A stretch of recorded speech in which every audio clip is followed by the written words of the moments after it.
Today, I'm going to be ranking Utah's Mighty 5 national parks: Arches, Zion, Canyonlands, Capitol Reef, and Bryce Canyon.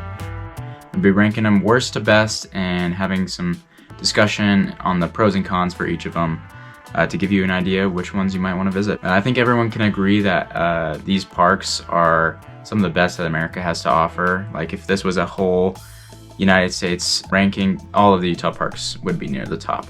But it's still fun to compare and see how these Utah parks stack against each other. Of course, everything in this video is my opinion based off my own experiences. Everyone is going to have a varied experience in each of these parks. Also, I do want to hear your guys' rankings, so please let me know your rankings in the comments. I'd love to hear it. Alright, let's get into the rankings. So one of these parks had to be last, and unfortunately my least favorite park in Utah is Arches. Sorry, Arches. Like I said, I still think Arches is a great park. I've had a lot of great time there. It's iconic and beautiful in a lot of ways, but I do think it is, all the other parks in Utah are simply better than it, and I'll explain. I don't know if this is a hot take or not. My first couple of reasons is pretty much, well, every park in Utah also has arches, and like places in Utah that aren't national parks also have really cool arches, and overall it's not a super unique phenomenon just to Arches National Park. Yes, Arches does have the highest concentration and some of the more famous ones, but I still think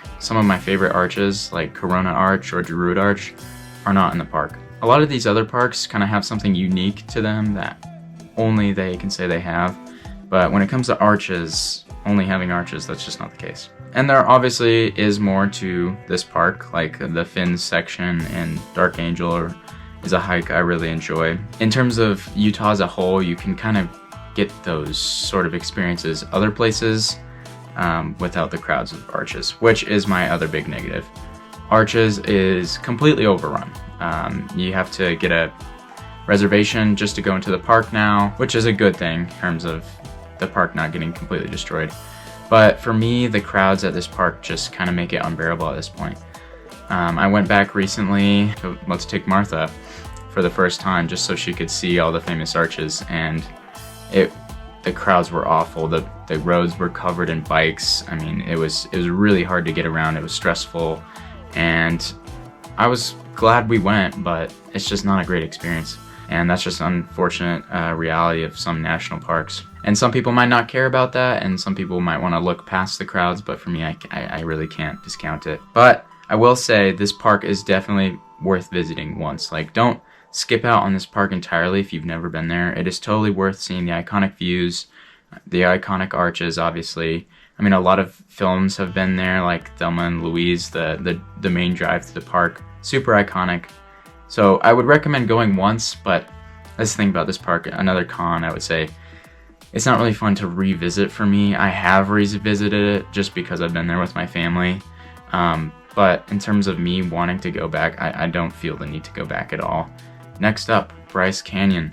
Bryce Canyon is also awesome, like I said, not knocking Bryce Canyon here.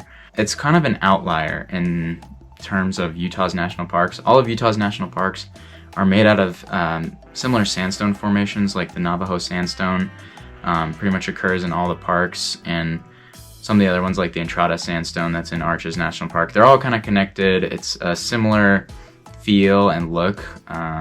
So even though that Zion and Canyonlands are hundreds of miles apart, they have a kind of connection because of those similar sandstone layers.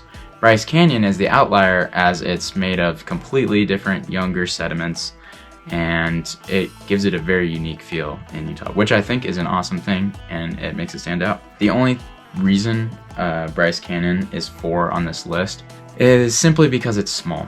It is by far the smallest park in Utah it's only 56 square miles, which is 10 times less than the biggest park on this list.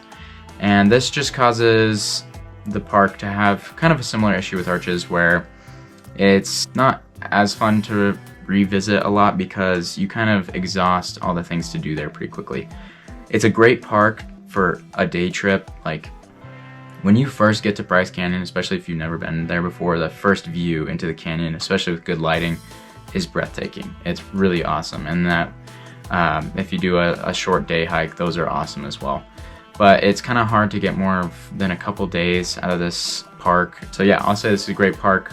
It's just at number 4 because it's small. Third on the list, Capitol Reef. I really debated putting this one higher because I love Capitol Reef, but I can't in good faith put it above the next two. But do not sleep on Capitol Reef if you have never been there, because it is definitely the most underrated and unknown park in Utah.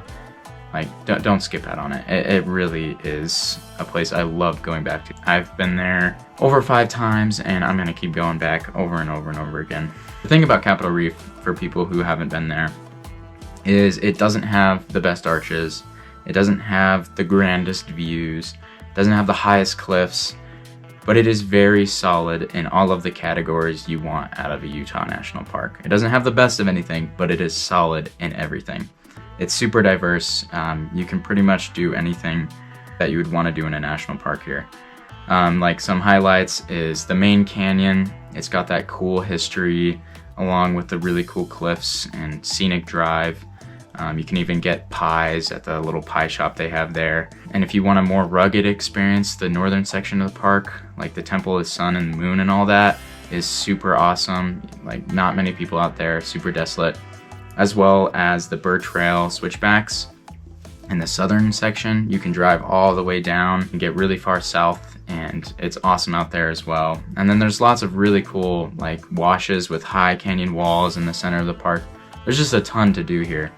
The only thing that Capitol Reef is lacking, like its only con, is it just doesn't have one popular like main standout feature, which a lot of the other parks have. So like Arches has, you know, Delicate Arch. Zion has the main canyon, which is insane. You know, Canyonlands has the Grand Viewpoint. Bryce Canyon is Bryce Canyon. But Capitol Reef, like when you think of Capitol Reef, it's hard to put your finger on any one feature that like defines it, because since it's so diverse, it just has a little bit of everything. I wanted it to put it higher on this list, but it's at 3. Drum roll. Number 2 is Zion. I thought for a sec I would put this one at 1, but then I just couldn't.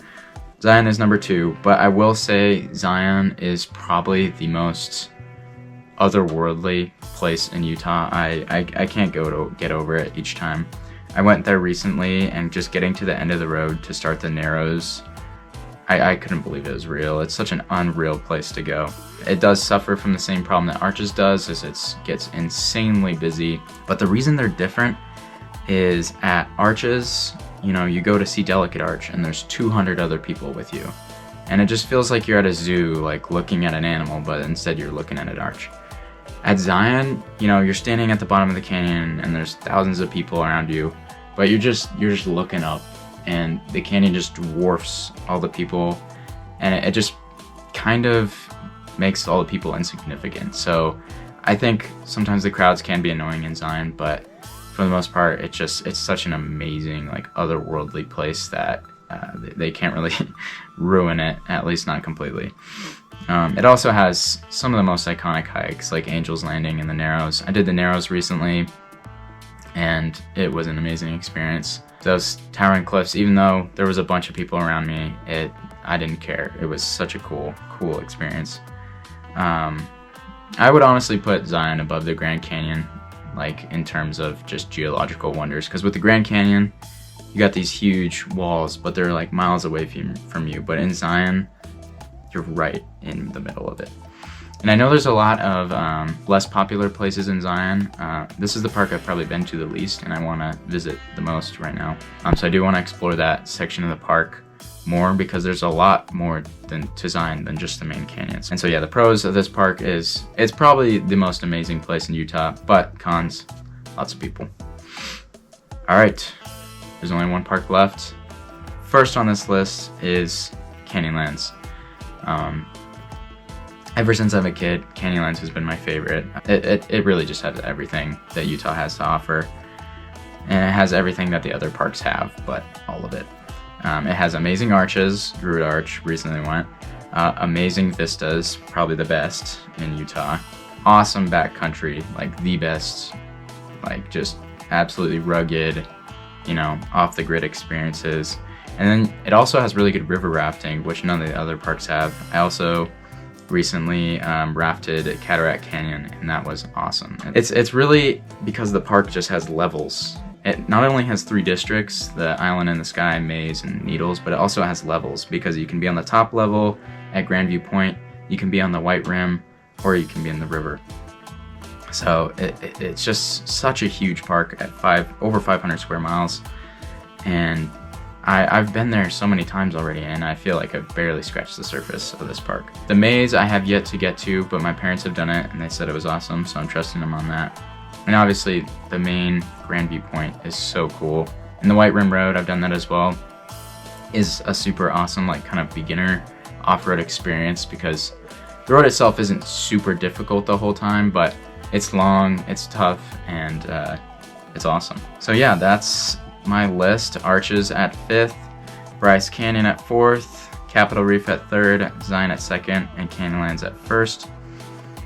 Let me know what your guys' lists are. Let me know if you guys are interested in these more kind of list like discussion videos, because when I'm in between trips and or I have a lot of studying to do, it's nice to be able to just make a quick one of these videos in my room. But I will be out and about again doing more adventures next week, so in the coming weeks I should have some more outdoor adventure videos for you guys.